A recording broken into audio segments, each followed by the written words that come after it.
안녕하세요. 이지연의 정책 토크. 오늘도 강유준 박사님 모시고 또 역사 공부하는 시간을 가져보겠습니다. 제가 이 시간이 점점 좀 기다려져요. 왜냐면 저는 근현대사를 한국에서 배워본 적이 없어요. 네. 사실 프랑스에서 고등학교를 다녔다 보니까 근데 정말 제대로 된 스승을 만나서 역사 공부를 정말 제대로 하는구나 이런 생각을 하고 오늘은 특히나 제가 정말 몰랐던 최규하 대통령에 대한 이야기를 하신다고 지난주에 말씀하셔서 네, 오늘도 굉장히 기대를 하고 있습니다. 네, 오늘도 어떤 공부를 하게 될까요? 네, 한 나라를 이끄는 사람을 우리 이제 대통령제 하에서 지금 대통령이 되는 건데요.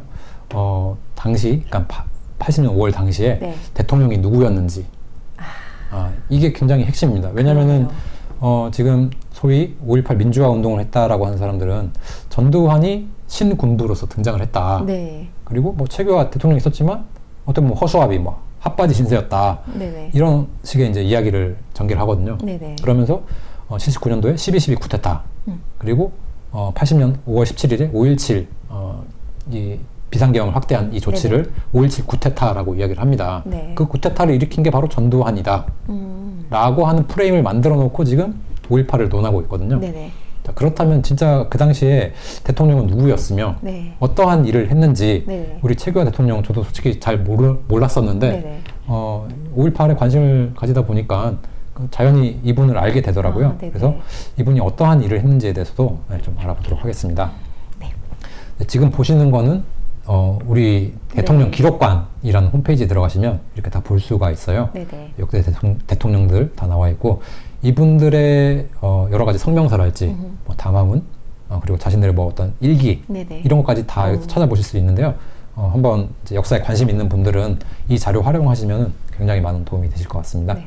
자, 지금 최규하 대통령이 어디에 계신지 혹시 네 번째 박정희 대통령 옆에 최규하, 그 다음에 이제 전두환 대통령이죠. 자, 이런 식으로 박정희 대통령 시해 사건 이후에는 최규하 대통령이 대통령직을 권한대행 하다가 이제 대통령이 됐다는 걸 이제 우리가 알 수가 있습니다. 그 이승만 전 다음에는 윤보선 대통령이죠. 그다음에 박정희 대통령. 맞습니다. 최규하 대통령. 그러니까 윤보선 대통령도 어떻게 보면 그 5.16 혁명에 의해 가지고 뭐 거의 이제 허수아비식으로 좀 남아 있었다라고 이제 보여지는데, 그러니까 국가 원수로서 대통령직은 가지고 있었습니다. 하지만 실권은 이제 당시 이제 이 군사혁명위원회 그리고 국가재건 최고위원회 의장인 이제 박정희가 가지고 있었던 거죠. 근데 솔직히 처음에 이제 하야를 윤보선 대통령이 하야를 했었습니다. 근데 그거를 다시 번복하게 되는데 그 이유는 대통령이 거리가 되고 이게 바뀌게 되면은 여러 이제 외교적인 문제가 생깁니다. 다른 나라로부터 이걸 또 인정받아야 되고 이런 여러 사건들이 있기 때문에 그런 사항들을 고려를 해서 윤보선 대통령이 다시 이제 번이라고 이제 표현하거든요. 번이하고 대통령직을 수행했다가 63년도에 이제 물러나게 되는 거죠. 자, 그런 것처럼 이 과도기에 있었던 이 정부들을 이제 과도 정부라고 부르는데 박정희 대통령 사후에 최규하 대통령 정권을 이제 과도 정권이라고 이렇게 불러요. 왜냐면은 최규하 정권이라는 것 자체가 박정희 대통령 시해라는 이 초유의 사태에 의해 가지고 만들어졌던 거고, 그러니까 투표를 하긴 했지만 이 자녀 임기라는 거를 채우기 위해서 당선된 사람이고, 또한 그 당시에 유신 헌법을 개정을 하고 새로운 헌법을 만들고 본인은 물러나겠다라고 이야기를 이미 대통령 권한 대행 시절에 이야기를 했습니다. 그렇게 하고 대통령에 당선된 사람이기 때문에 다른 이제 국민투표에서 당선된 대통령들과는 좀 다르다라고 볼 수가 있는 거죠. 어쨌든 그러한 시국에 여러 이제 대한민국 국내에 소요 사태가 있었던 거고요. 자, 일단 최규하 대통령 좀 알아볼 텐데요. 자, 여기 제가 일부러 이제 최규하 대통령이 쓴 글들을 다 가져왔어요. 지금 대통령 최규하라고 되어 있죠. 백천귀해라고 해서 여러 이제 강물들이 다 이제 바다로 돌아간다. 모든 것이 다 이제 바다에서 모인다. 어떤 큰 뜻이 이렇게 한 곳에서 모인다라는 이야기인데, 저게 80년 3월 5일에 쓰신 거고요. 그러니까 그 당시 이제 대통령이 있었다는 거죠. 그리고 우측에는 반공단합 이렇게 돼 있습니다. 이게 이제 경신년, 저게 이제 성하라고 돼 있는데 이제 뜨거운 여름을 이야기한 거, 적어도 뭐 7월이나 8월 정도 될 거고요. 그러니까 그때까지 대통령은 최규하다라는 거를 우리는 이 사료를 통해서 이제 알 수가 있는 거죠. 저 사이에 이제 5.18이라는 광주에서 이제 일이 있었던 거고요. 자, 왜 최규하라는 사람이 이 국무총리를 하다가 대통령 권한 대행이 됐는가라는 네. 거는 이제 이런 신문들을 보시면 알 수가 네, 있죠. 네. 11.6 네. 박정희 대통령 서거하셨을 때 전국에 제주도를 제외한 지역에 비상계엄이 선포가 됐고요. 네. 최규하 총리가 대통령 권한 대행이 됐다라고 네. 밝히고 있습니다.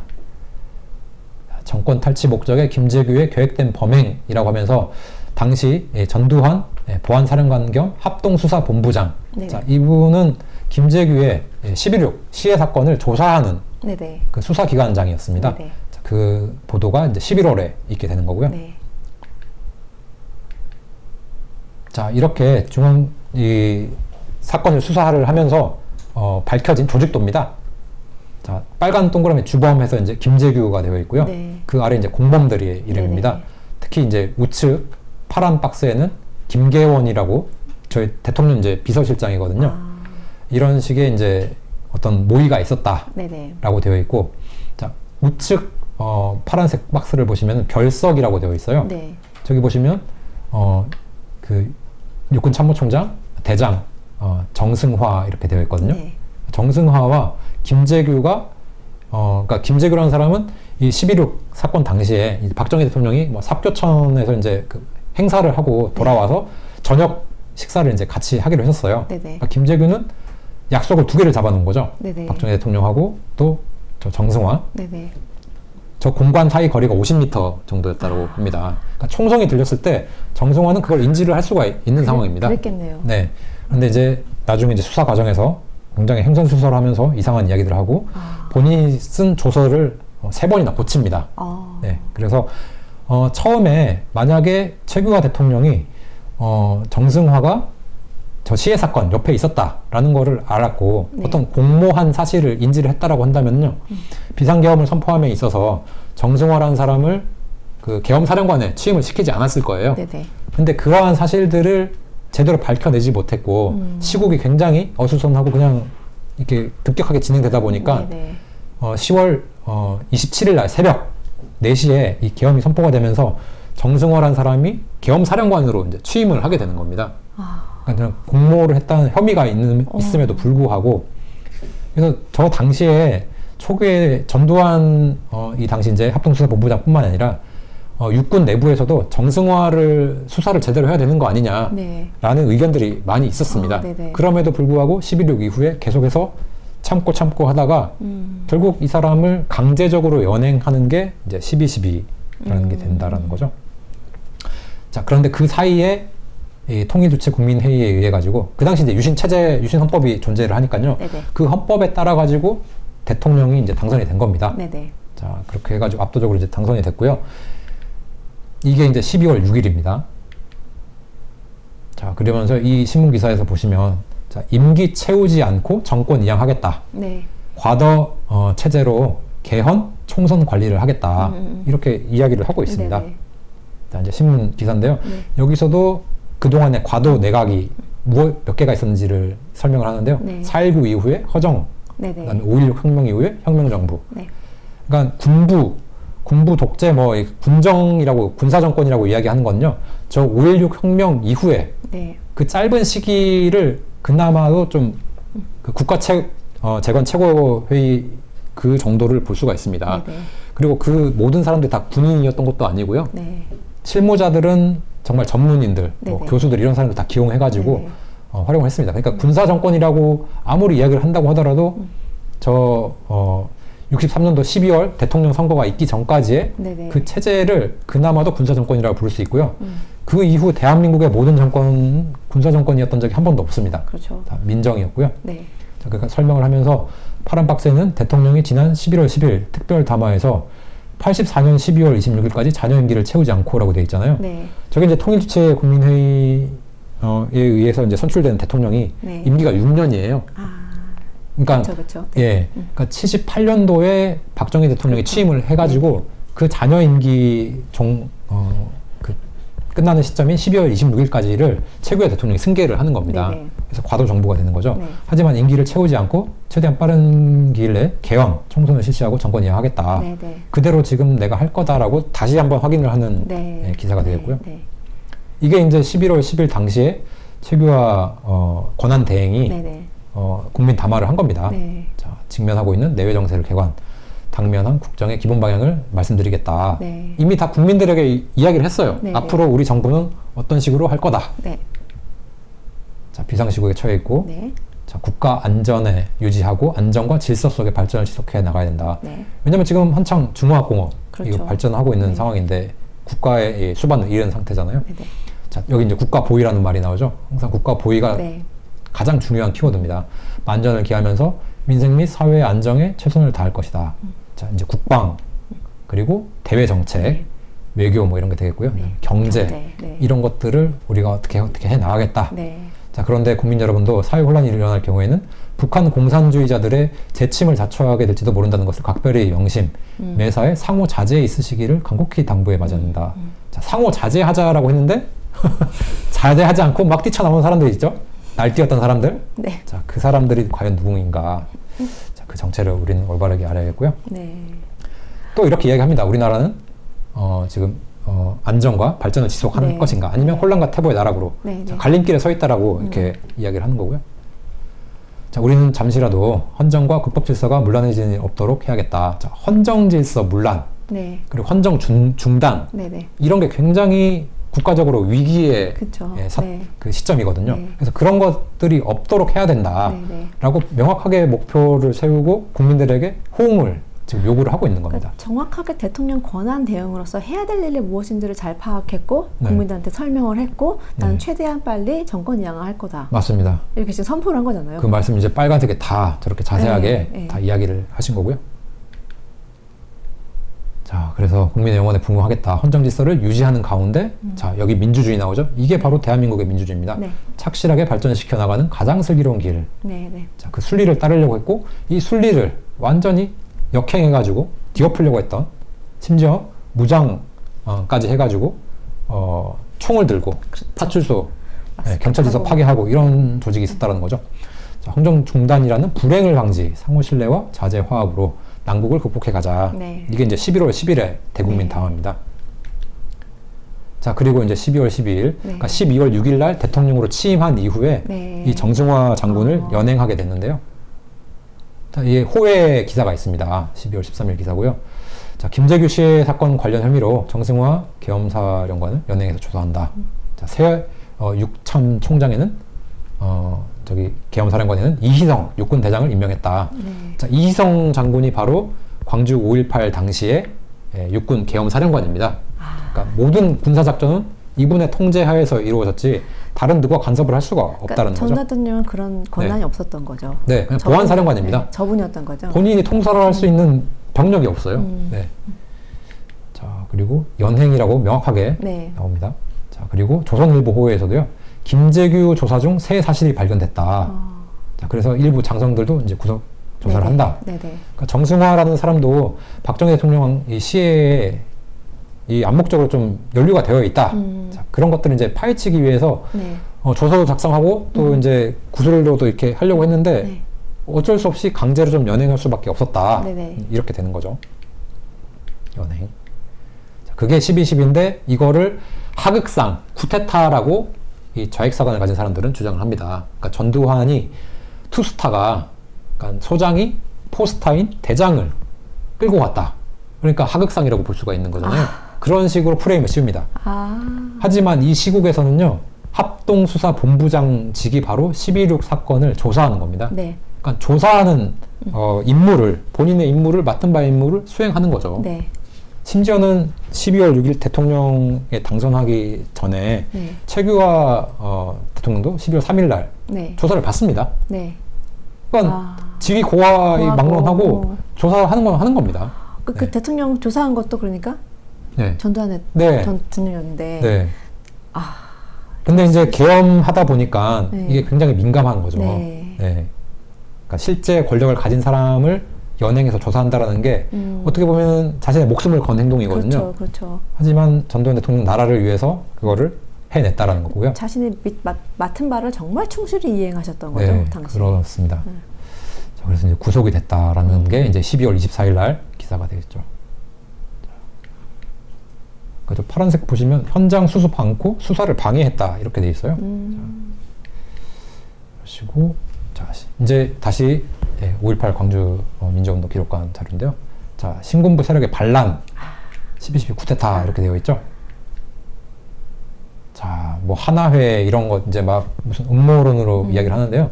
하나회는 처음에 이제 그 육사에서 오성회라는 조직으로 시작을 했습니다. 네네. 그러니까 전두환 장군이 육사 생도 시절 때부터 나라를 위하는 사람들을 모아가지고요. 이렇게 그 시국을 토론을 하고 네. 서로 간에 이제 의견을 교환하는 이런 자리로 만드는 거지 네네. 무슨 어떤 조직을 차지하기 위해서 이렇게 만들어진 건 아니거든요. 네. 근데 이런 식으로 완전 프레임을 이제 씌워버린 거죠. 네. 자, 뭐 육군 참모총장을 강제 연행하고 군권을 장악했다. 군권을 장악했는데 왜 그러면 이희성이라는 사람이 육군 참모총장이 되고 계엄사령관이 돼요? 말이 안 되는 거죠.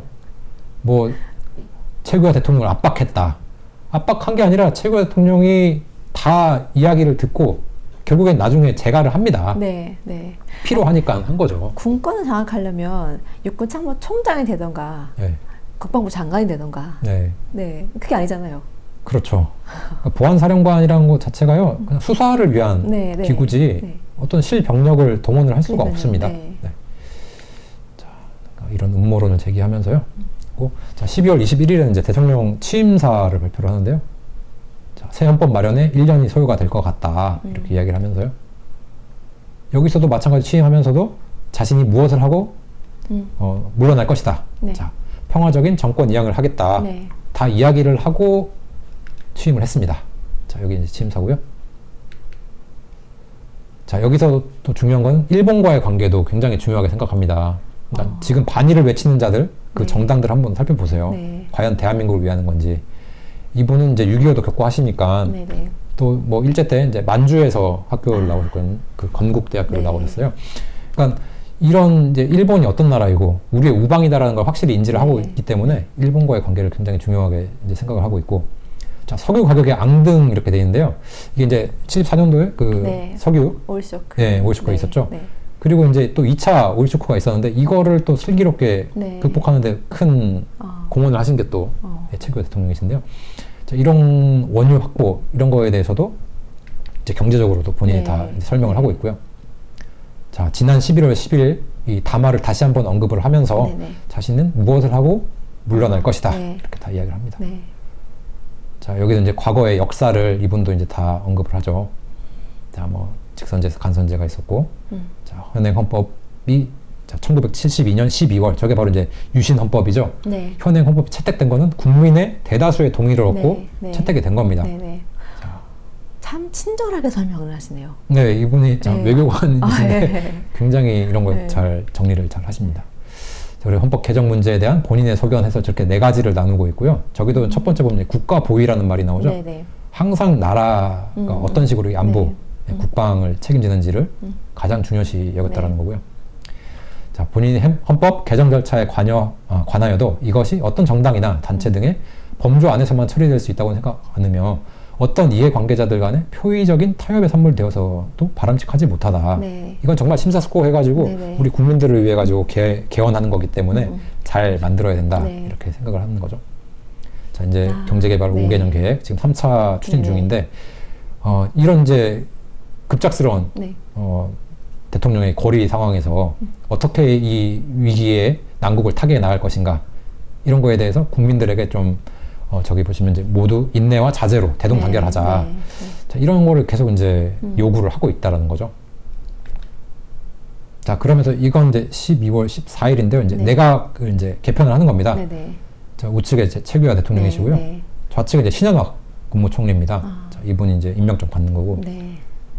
여기 이분은 이제 주영복 국방부 장관입니다. 네, 네. 아, 네. 그러니까 이런 내각을 새로 다 이제 꾸리게 됐다라는 거고요. 네. 자, 그리고 이게 이제 좀 중요한데, 긴급조치가 이제 유신체제 하에서, 좌익, 운동권, 반체제 네. 세력들을, 법에 맞게 처벌하기 위해서 이제 시행을 한 건데요. 네. 이거를 해제를 합니다. 긴급조치라는 걸 이제 더 이상 하지 않겠다. 그러니까 어떻게 보면 이제 화해를 위해서, 네네. 이 난국, 그리고 이제 본인이, 이제 대통령 당선도 됐고, 네네. 어떻게 화해 무드를 조성하기 위해서 이렇게 긴급조치를 풀어주게 되는데 이런 틈을 그냥 두고 있을 네, 운동권 세력들이 아닌 거죠. 네, 낯익은 네, 그런 나오네요. 이름들 다 보이시죠? 네. 자, 그리고 여기 이제 사면 복권이라고 돼 있어요. 687년을. 네. 이게 이제 1980년 2월 29일 날 단행된 건데요. 자, 윤보선, 김대중, 정일형, 뭐 함석헌 이렇게 돼 있잖아요. 문익환, 백낙청. 네. 그러니까 이게 왜 중요하냐면요. 당시 이제 김대중이라는 사람은 정치 활동을 할 수가 없었어요. 네. 공민권이 이제 박탈된 거죠. 네네. 자격 정지가 된 건데 사면 복권을 시켜준 거예요. 그러니까 이 사람이 다시 3월부터는 정치 무대에 뛰어듭니다. 막 정치 발언을 하기 시작하고요. 네. 그러니까 제 생각에는 만약이라는 건 없지만 만약에 복권이 안 됐다고 한다면요. 과연 김대중이라는 사람이 자신이 대통령이 되겠다라는 꿈을 꿀 수 있었을까? 네, 네, 그리고 그 꿈을 실현하기 위한 여러 조직을 갖추고 계획을 할 수 있었을까? 네. 자, 그렇게 하지 않았다고 한다면 광주의 그 수백 명의 희생자들 절대로 있지 않았을 겁니다. 네. 그러니까 이 국민 화합을 위해서 네. 이 최규하 대통령이 복권을 시켜준 게 굉장히 지금으로 봤을 때는 뼈아픈 네. 일이 됐다라는 그러네요. 거죠. 또한 이해 4월입니다. 사북사태라고 혹시 들어보셨는지? 아니요, 처음 들었어요. 처음이신가요? 이것도 이제 광주 5.18이 있기 전에 굉장한 소요 사태가 강원도 정선에서 이렇게 네. 일어났거든요. 여기 보시면 뭐 난동 광부라고 이렇게 막 돼 있는데 정선, 그러니까 이 사북읍이라는 이 도시 자체가요 완전히 이제 치안 부재 상태가 된 거예요. 광부 4,000명, 네. 유혈 난동 이렇게 돼 있고요. 저기 보시면 경찰 1명이 사망. 네. 경찰이 사망을 했어요. 난동자들 때문에. 자, 이렇게 다 나와 있고요. 자, 동아일보에서는 광부 700여 명 유혈 난동 뭐 이렇게 보도를 하네요. 곡괭이, 도끼, 무장, 파괴, 방화. 자, 부녀자들도 가담했다. 네. 자, 근데 네, 이런 식으로 저 노조 지부에 이제 그 부인되는 사람인데요. 네. 집단 린치를 가했다고 이렇게 알려져 있고요. 네. 우측에는 이제 무기고입니다. 다행히 무기고를 털지는 않았어요. 무기고를 지키고 있는 모습이거든요. 아, 네. 그러니까 최소한 이 정도는 자제를 했다라는 거죠. 아, 네. 여기 또 경향일보에서는 경향신문에서는 3,500여 명이 집단난동이다. 자, 이 굉장히 중요한 신문인데요. 4월 24일 날 경향신문입니다. 자, 폭력은 비민주화다. 네. 그러니까 그 사법사태 일으켰던 사람들 그 폭력하지 말라. 네네. 그럼 비민주화야라고 이야기를 하는 거거든요. 네네. 자, 그럼 폭력이 비민주화인데 자, 그럼 그 폭력이 난무했던 광주는 어떻게 되는 걸까요? 광주는 민주화 운동이라고 하는데 총을 다 들었거든요. 근데 사법사태는 총을 안 들었어요. 최소한. 네. 네. 무기고 털지도 않고 지키고 있죠. 그렇죠. 네. 자, 그런데 과연 그게 민주화 운동이라고 부를 수 있을까? 우리는 이런 역사적인 네. 사실에 근거해서 확실하게 분별해야 됩니다. 자, 그리고 여기에서도 화건 민주화 선언 좌측에 되어 있죠. 네. 자, 민주화. 저게 정말 어떤 민주화를 위한 선언이었을까? 이 교수들이나 학생들이. 네.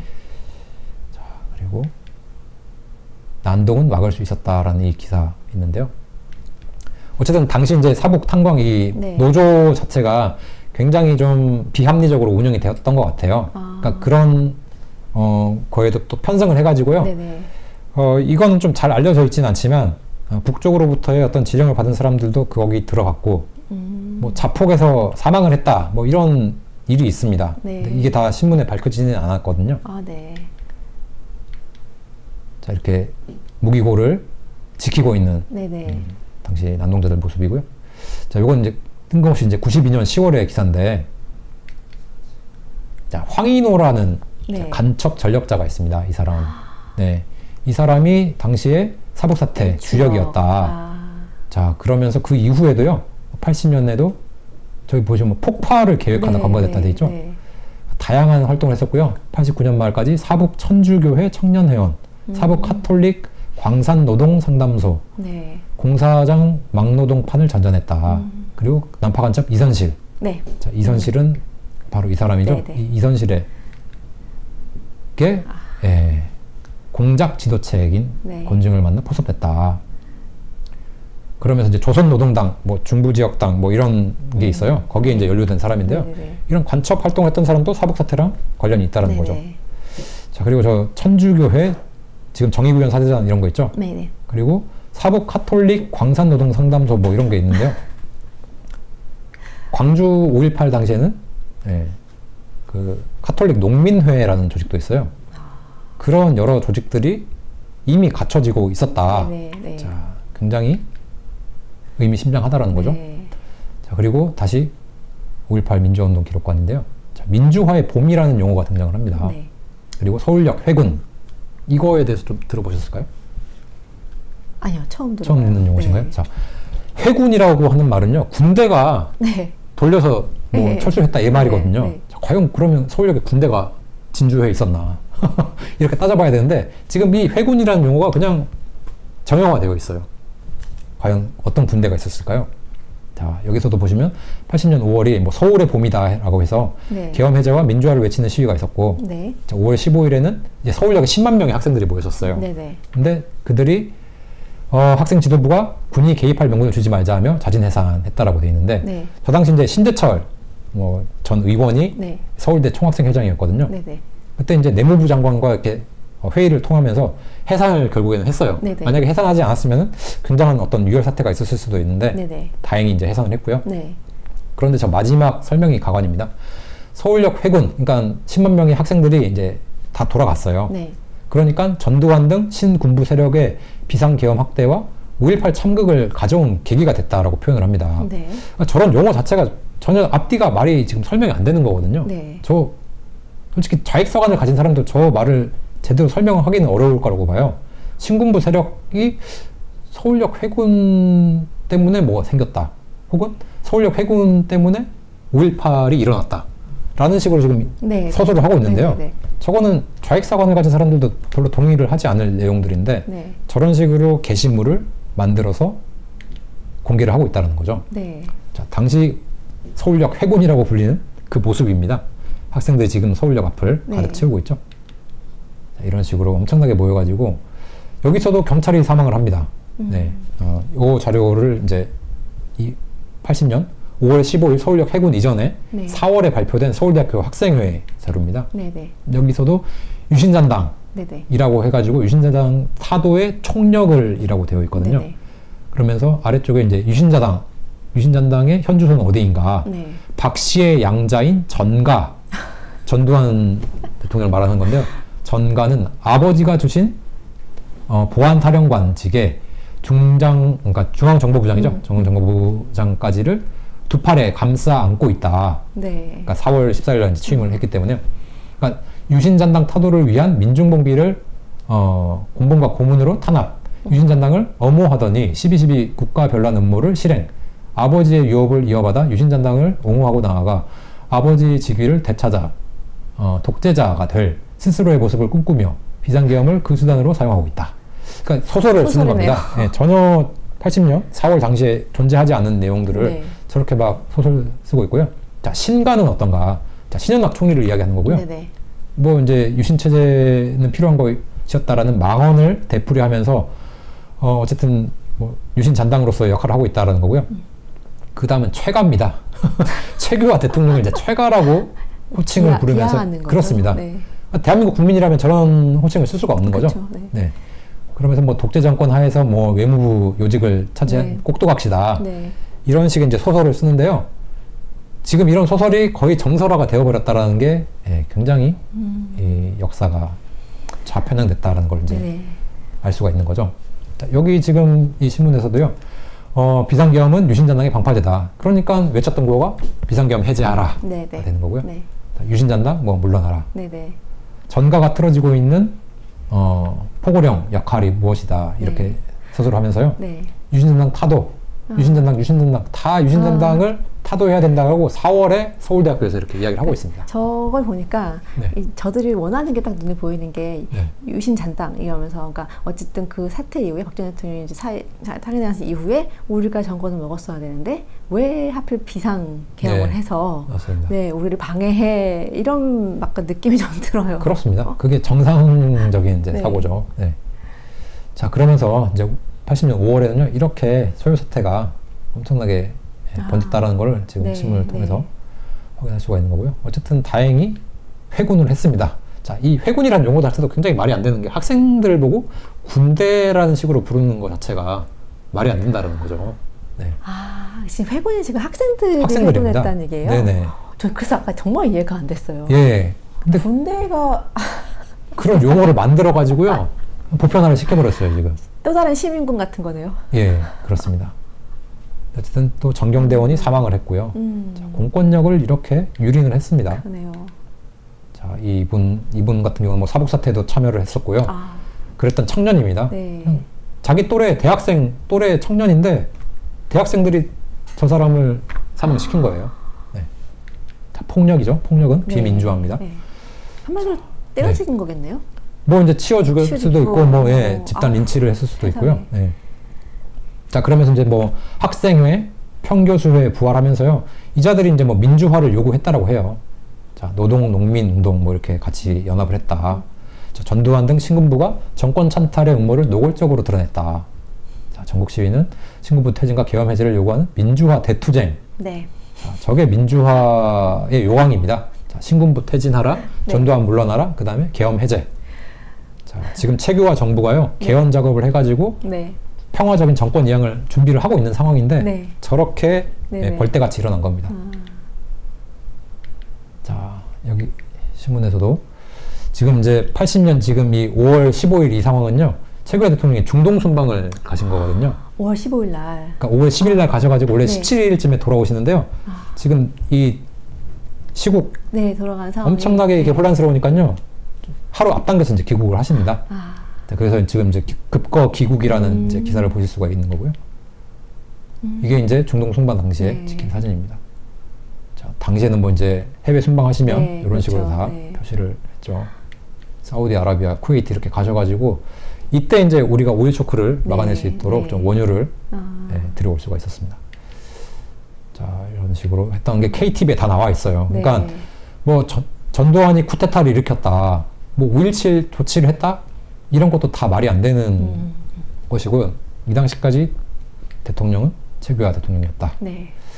해외 자, 순방을 갔잖아요. 네네. 네. 그렇습니다. 어떻게 꼭두각 씨가. 네. 오히려 해결하려고. 네. 그리고 신총리가 이제 해외 순방 중인 당시에 예. 이제 신현학 총리가 이렇게 예. 시국 담화문을 발표를 했는데요. 여기도 보시면 특히 지금 아래쪽에 국가 원수인 최규하 대통령께서 중동 순방 중에 계시는데 국내에서 이런 소동을 피운다는 것은 국민의 도리가 아니다. 국민 여러분과 학부모 여러분들의 깊은 이해와 협조를 다시 한번 부탁드린다. 이성에 호소해서 자숙자재.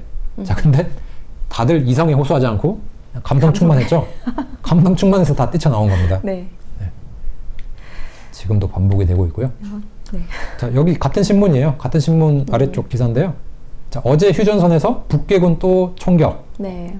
자, 그러니까 이런 식으로 북괴는 계속 도발을 하고 있었다라는 거예요. 일촉즉발의 이런 상황도 계속해서 만들어지고 있었다는 거고요. 여기 우측 사진을 보면 이제 김영삼, 김대중 네. 이 두 사람이 뭐 회담을 했다라고 하는데 결국에는 김대중이라는 사람은 신민당 입당을 하지 않고 독자적인 길을 걸어갑니다. 네. 왜냐하면 신민당 총재였던 김영삼이 만약에 대통령 선거를 한다면은 후보가 될 가능성이 높았기 때문이고요.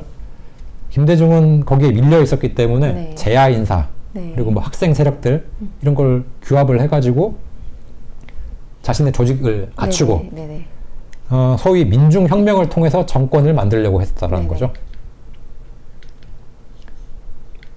자, 여기 신문. 자, 5월 17일 이 신문에서도 자, 최규하 대통령이 이 17일 상호 9시에 신현학 국무총리 전두환 정보부장 소리를 청와대로 불러서 학생 시위 사태 등과 관련한 국내 정치 정세에 대한 보고를 받고 대책을 논의했다. 그러니까 17일 오전 9시입니다. 불러서 예, 보고를 논의를 한 겁니다. 받았어요. 자, 그리고 이에 앞서서 16일 하오 10시 10분 김포공항에 도착. 자, 이렇게 밤에 도착을 했어요. 도착했는데 밤 11시부터 1시간 동안 신현학, 김종환, 주영복, 전두환, 이희성 이런 사람들 다 불러가지고요 심야 대책회의를 했습니다. 자, 그 대책회의하고 그 다음날 또 회의를 거쳐가지고 한 것이 바로 5.17 비상조치고 그 비상계엄을 확대하겠다. 제주도를 포함한 전국으로 확대한다라는 거거든요. 자, 그랬는데 광주에서는 5월 17일에 3만 명이 야간 횃불 행진을 했다. 자, 자, 지금 이렇게 막 모여가지고 이런 거 하지 말라라고 네. 좀 자제해달라고 계속 호소를 했는데도 불구하고 광주에서는 소위 이제 민족 민주화 성회라고 이제 이들은 부르거든요. 네네. 그러한 모임을 했었다. 네. 부처님 오신 날이라고 되어 있죠. 자, 이게 5월 21일 수요일이 이제 부처님 오신 날이거든요. 네네. 5월 18일은 일요일입니다. 네. 자, 비상계엄 확대 네. 5.18 조치가 이제 단행이 되고요. 자, 호외로 이렇게 다 보도가 됩니다. 네네. 북괴 동태, 전국적인 소요 사태를 감안해서 선포를 했다. 네. 자, 그러니까 국내 안정, 국가 보위가 중요하기 때문에 선포를 했다라는 거고요. 자, 여기 제주도를 제외한 전국의 비상계엄 선포. 제주도까지 포함해서. 네, 이제 네. 포함을 네. 했다라는 거죠. 네. 12.6 이전에는 그렇게 했는데, 자, 이성 계엄사령관이 그대로 맡게 됐다. 네. 이성 계엄사령관이 그대로 맡게 됐다. 네. 정확하게 나와 있네요. 그렇습니다. 자, 마찬가지로 경향신문 호에서도 똑같이 발표를 합니다. 이 당시에 계엄사는 부정축제, 소요 조종 혐의로 김종필, 김대중 등을 연행했다. 자, 소요 조종을 한 게 김대중이다라고 그 당시에는 다 사실적으로 보도가 됐었습니다. 네, 이런 식으로 네. 다 보도가 됐었고요. 최 대통령은 안녕 사회, 공공 안정에서 사회 안정 없이는 정치 발전도 기약하기 어렵다. 네, 네. 자, 그랬는데 광주 5.18 민주운동 기록관에서 이걸 뭐라고 보도를 하느냐. 민주인사 및 학생 체포했다. 비상계엄의 전국 확대를 했는데, 자, 똑같은 그냥 신문들은 다 네. 이렇게 전시를 하고 있습니다. 네. 자, 똑같은 신문이죠. 네. 자, 그냥 다 똑같은 신문인데요. 이거를 어떤 식으로 해석을 하느냐.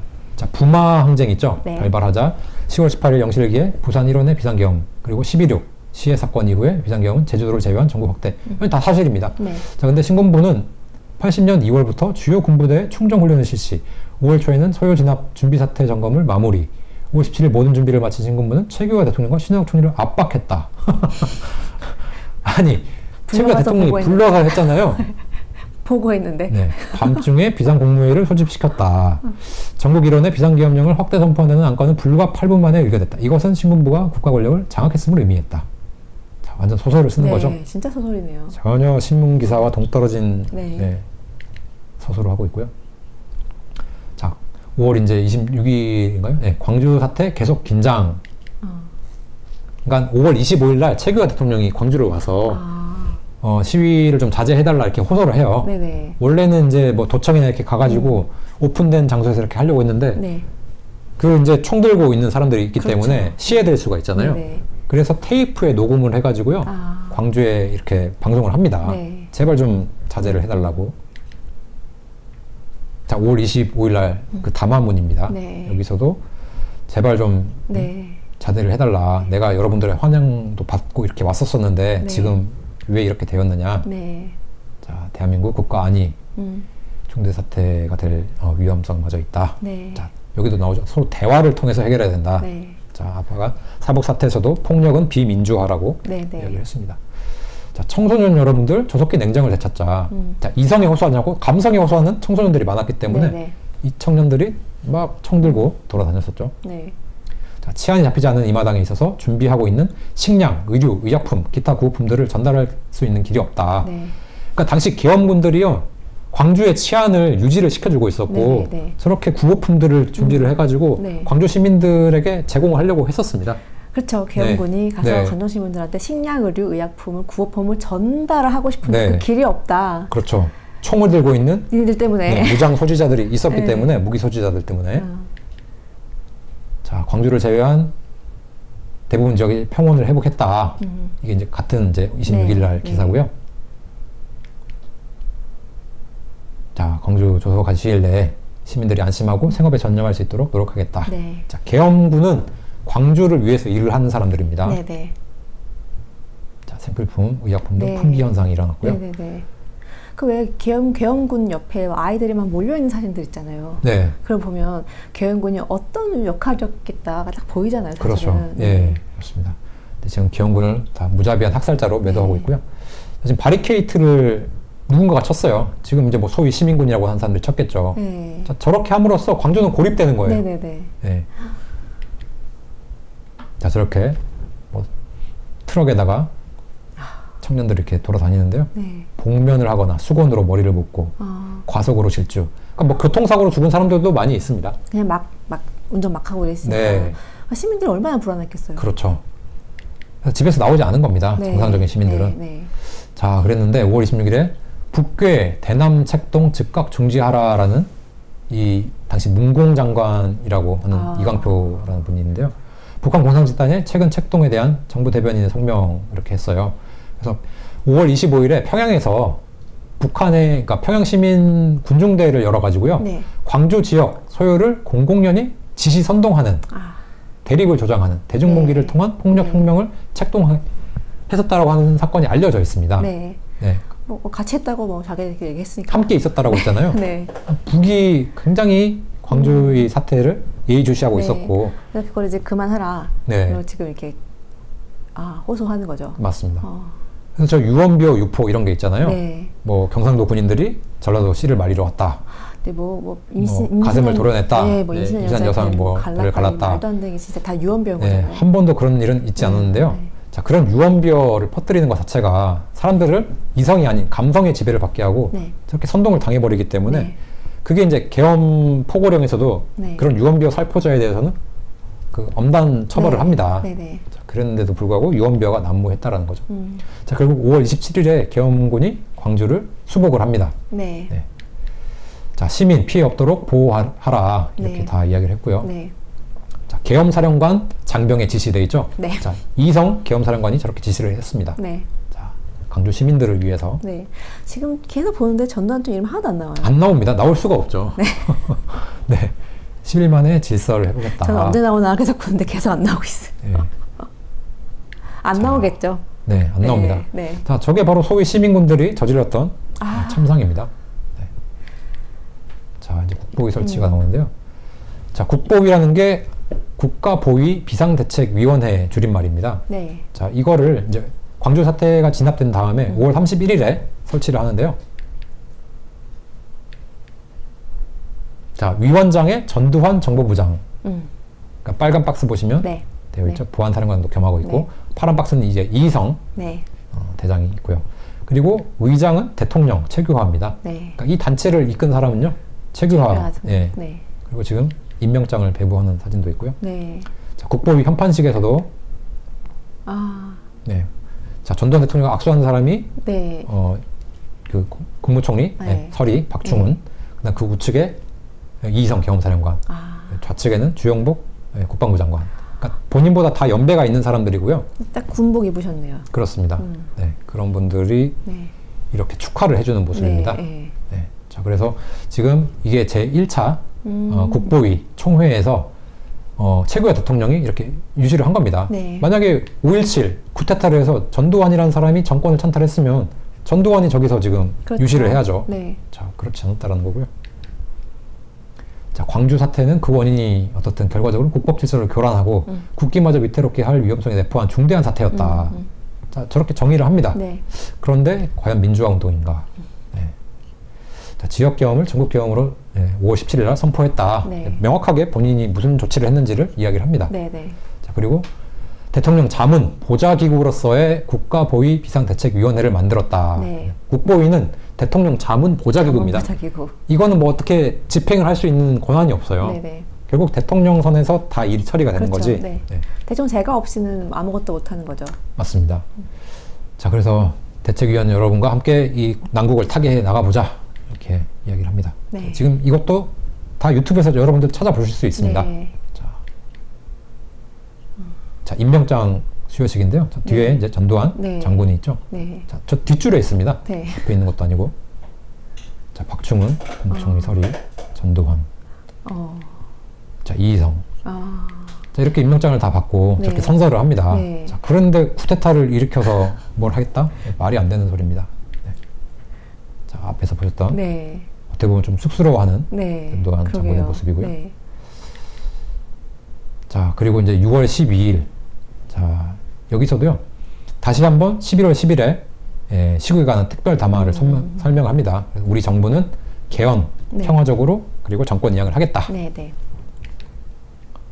자, 유감스럽게도 국법을 경시하는 풍조가 일기 시작해서 무질서와 혼란이 야기됐다. 자, 그래서 여기 나오죠. 풍조가 아니라 마침내 사북 사태와 같은 난동을 가져오기도 했다. 그러니까 사북 사태가 얼마나 국가를 네. 위기에 처할 수 있었던 사건인지를 네. 이야기를 하면서 자, 최근에 광주 사태까지 언급을 하죠. 네. 자, 국가 보위에 책임을 지고 있는 대통령으로서 사태를 수습하는데 최선의 노력을 다했다. 치안부재 상태로 불의의 고초를 당한 대다수 광주 시민 여러분에게 유감과 위로의 말씀을 드린다. 그러니까 소위 그 시민군 때문에 이 광주 시민들이 굉장히 지금 그러니까요. 네. 그러니까 정말 치안 부재의 상태로 말미암아. 그렇습니다. 네, 저게 정답이죠. 치안 부재였죠. 그러니까 그 국민의 광주 시민들의 생명과 재산 이런 게 굉장히 위협을 당했고요. 실제로 그 사람들이 가지고 있었던 여러 재산들이 약탈당하고 또 총기를 가지고 있는 자로부터 생명을 위협받기도 네, 했습니다. 네, 네. 자, 그랬는데 헌법 개정 심의위원회를 통해서 개헌 작업을 촉진한다. 네. 그래서 국민투표에 붙이게 될 개헌안을 마련하겠다. 네. 늦어도 금년 10월 말까지는 국민투표 회부 확정 짓겠다. 그러니까 계획을 이렇게 네. 다 이야기를 해줍니다. 네. 자, 그리고 6월 말까지 새 정부 수립 정권 이야기할 것이다. 네. 자, 소요 사태 심각성 언급하면서 이게 이제 국가 보위에 관련된 공산 월남, 자, 베트남의 이제 적화 통일을 이야기를 하는 건데요. 네. 이게 75년 4월 30일 날 있었던 일인데 이 당시에 대한민국 이 대사 이대용 장군인데 네. 이분이 5년간 억류됐다가 이제 돌아온 거예요. 억류로 되었었군요. 네, 그렇습니다. 자, 그러면서 지금 빨간색, 굵은색 그런 것이 네네. 보시면 북한 공산 집단의 이른바 대남 인민민주주의 혁명 전략에 동조하는 운동은 결코 용납될 수 없다. 자, 국민 간의 분열, 대결, 투쟁, 조장 선동함으로써 사회 질서를 혼란케 하는 행위는 있어서 안 된다. 네. 자, 그런데 저런 행위가 있었던 게 바로 80년 5월의 광주였다는 거죠. 자, 그리고 인민민주주의 혁명 지금도 계속되고 있다. 네. 라는 게 지금 전남대 버젓이 걸려 있고요. 네네. 자, 결국 전두환이라는 사람이 전면에 이제 등장을 하게 됩니다. 네. 자, 이게 8월 6일 날 네. 신문인데요. 전두환 장군 대장 진급. 네. 자, 제 대통령이 진급 신고를 받고 계급장을 수여하는 겁니다. 네. 자, 만약에 8월이잖아요. 예, 80년 8월입니다. 네. 3개월 후에 이제 겨우 대장 진급했네요. 그러니까 4월에 있다가요. 그러니까, 예, 네, 맞습니다. 네, 예. 네. 그러니까 사실 5.18 때는 너무나 그만큼 뭐 힘이 없었다는. 힘도 없었고요. 그러니까 네. 수사를 했고, 네. 그 당시에 이제 정보를 책임을 지면서요. 네. 그 시국을 수습하는 데 있어서 굉장히 앞장을 섰다라는 네, 거죠. 네. 그래서 지금 최규하 대통령이 예, 진급 그 계급장을 달아주고 있는 겁니다. 네, 네. 자, 만약에 최규하가 퍼펫 허수아비면은 저런 일을 할 필요가 없는 거죠. 그렇죠. 자, 훌륭한 지도자로 나라의 충성, 예, 사회악 제거에 앞장서줘 감사하다라고. 네. 저 조그만 이제 사진이 조창기도회에서의 모습이에요. 전두환 대통령 이제 저기 네. 가가지고 당시 이제 중앙정보부장 서리에 가서 네. 거고요. 자, 이렇게 악수를 하는 모습이죠. 자, 그리고 이제 최규하 대통령이 이제 8월 16일 하야를 하시는데요. 8월 15일 광복절 기념식에서 이렇게 또 이야기를 합니다. 본인이 대통령으로서 기념 축사를 하는 건데요. 네. 내외 정세 이렇게 설명을 하고요. 적화 통일 전략을 강화하여 직접 간접의 침략 축동을 격화하고 있다. 네. 북한은 항상 이제 네네. 우리는 맞서 싸워야 된다. 그리고 네네. 국가 보위를 확고히 해서 사회의 안정과 질서를 유지해야 된다. 네.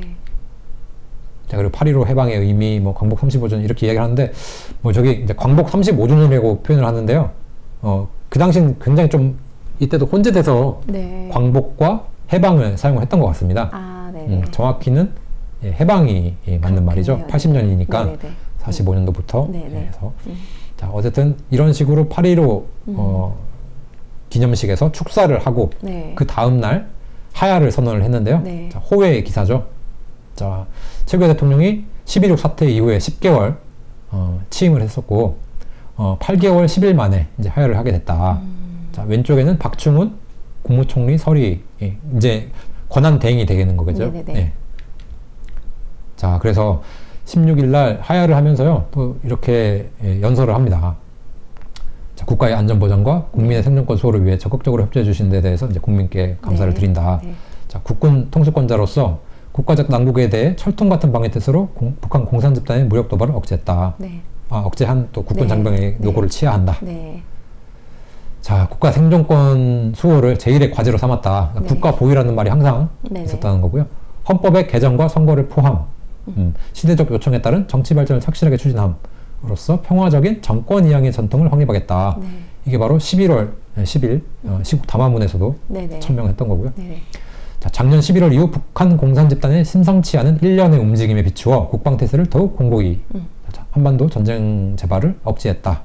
그리고 헌정 중단의 사태를 방지하고 국가의 계속성을 유지하면서 당면 과제를 해결하는 등 국가의 위기를 관리 극복하는 데 혼신의 노력을 경주해 온 것은 국민 여러분께서 잘 아시는 일이다. 자, 국가의 이 과업을 수행하기 위해서 무엇보다도 국민 모두의 자제와 화합을 통한 대동단결이 요청된다. 계속해서 자제를 요청을 했었죠. 그래서 대통령 긴급조치 제9호도 해제를 하면서 이 화합을 요청을 했었습니다. 자, 그랬는데 불행하게도 정치 발전을 추구하는 과정에서 우리나라의 특수한 안보적 상황, 시국의 중대성을 외면한 일부의 정치과열 작태, 폭력화한 노사분규, 학생들의 불법적 교회 집단 시위 등이 일어나고 이를 이용하려는 일부 정치인들의 무분별한 운동, 바로 저게 이제 김대중을 두고 하는 이야기죠. 서울을 위시한 주요 도시에서 집단 시위와 소요가 유발된 데 이어 마침내 광주 사태라는 가슴 아픈 국가적 불상사마저 야기됐다. 다 역사적으로 다 정리를 해주고 계십니다, 지금. 자, 그래서 국정 고위 책임자인 대통령으로 그 같은 사태로 국민 여러분에게 많은 의료를 끼친 데 대한 정치 도의상의 책임을 통감하면서도 우선 국가를 보위해야겠다는 일념으로 5.17 조치를 취하고 자, 본인이 5.17 조치를 취했다라고 표현을 합니다. 뭐 신군부, 뭐 전두환 그 누구도 조치를 하지 않았고요. 오로지 할 수 있는 사람은 최규화 대통령밖에 없습니다. 자, 발족된 국가보위비상대책위원회는 내각 및 계엄군 당국과의 긴밀한 협조로 그 기능을 효율적으로 발휘, 정치적, 사회적 풍토의 정화와 서정의 개혁과 이게 좀 오타가 있는 것 같은데요. 쇄신 등 국가기강의 확립을 위한 노력을 경주하고 있다. 지금 보니까 본인이 하셨다고 정확하게 말씀하고 계시고 그러다 보니까 지금 전두환 대통령을 악마시하기 위해서는 저게 다 없어져야 되는 거예요. 맞습니다. 그래서 우리한테 최규하 대통령을 좀 잊혀지게 만들었나? 왜냐면 저는 최규하 대통령 말 들어본 적이 없거든요. 네, 그렇습니다. 그러니까 그 존재감이 사라지면서요. 그 당시에 누가 주도적으로 일을 했는지가 모호하게 된 거고 그거를 전두환이라는 사람한테 다 뒤집어 씌워버리게 된 겁니다. 그래서 나는 오늘 대통령직에서 물러나 헌법의 규정에 의거한 대통령 권한대행권자에게 정부를 이양, 자, 박충훈 권한대행이 되겠죠. 그리고 민주국가의 평화적인 정권 이양에 있어서 국정의 최고 책임자가 국익 우선의 국가적 견제의 임기 전에라도 스스로의 판단과 결심으로 합헌적인 절차에 따라 정부를 계승권자에게 이양하는 것도 확실히 정치 발전의 하나라고 생각한다. 그러니까 이건 이양하는 겁니다. 그러기 위해서 지금 통일주체 국민회의에서 이제 다시 선거가 진행이 된 거고요. 자, 본인이 만약에 더 욕심이 있었으면은 84년까지 그렇죠. 그냥 앉아 있으면 되는 겁니다. 어쨌든 하야를 하신 거고요. 자, 대통령직을 떠나면서 자, 대립과 분열이 아닌 이해와 화합, 항상 이런 거를 요구를 합니다. 정말 올바른 지도자라고 하면은 절대 갈라치기 같은 걸 하지 않습니다. 자, 불태전의 의지와 용기로 부강한 민주국가를 건설, 대한민국의 민족사적 정통성에 입각한 평화통일의 기반을 착실히 구축해 나가도록 간곡히 당부드린다. 짧았지만 진정한 대통령이었네요. 맞습니다. 자, 이렇게 하고요. 자, 다 끝나고 이제 박충훈 이제 국무총리 설이 권한대행이 되죠. 악수하고 그 다음에 전두환 이제 국보위 상임위원장이죠. 이렇게 악수를 하고 물러나시게 되는 겁니다. 자, 그러니까 이러한 과정을 전혀 알려주지 않고 다 전두환이 12.12 쿠데타, 5.17 쿠데타 이런 식으로 만들어 놓은 게 지금 이제 역사기고요. 일부러 최규하 대통령에 대한 내용을 다 이제 망각시켜버리게 사람들이 모르게끔 저게 알려지면 자기들이 씌워놓은 그 프레임이 지금 깨지게 될 것 같으니까. 그렇습니다. 근데 정말 놀랍네요, 오늘도. 그러니까 이런 사실들을 알게 되면은 우리가 지금 알고 있는 사실이 이게 거짓이었구나. 그리고 5.18이 과연 민주화 운동이라고 불릴 수 있을까? 저렇게 나라를 생각을 한 대통령이 있었고 그리고 본인이 이미 대통령 권한대행 시절부터 개헌을 통해 가지고 다음 정권을 만드는데 자신은 힘을 쓸 것이다. 평화적인 정권 이양을 하겠다라고 했음에도 불구하고 그거를 못 기다리고 서로 이제 자신의 정권력에 불타올랐던 사람들이 있었다라는 거를 우리가 확실하게 안다면은 5.18이라는 거를 정확하게 바라볼 수가 있다는 거죠. 네, 그렇네요. 아, 오늘도 또 굉장히 또 신선하고 충격적이고, 네, 너무 재미있는 시간이었습니다. 네. 박사님, 우리 그럼 다음에는 또 어떤 거 하시게 될까요? 5.18에 대해서 지금 어떻게 보면 이제 배경적인 부분을 상당히 많이 다뤘는데요. 그렇다면은 5.18이 실제로 좀 어떤 식으로 진행이 됐고 또 지금은 어떻게 기억되고 있는지 이런 것에 대해서 좀 알아보도록 하겠습니다. 네, 가장 또 이제 포인트가 중요한 시간이 되겠네요. 네, 오늘 너무 수고하셨습니다. 감사합니다.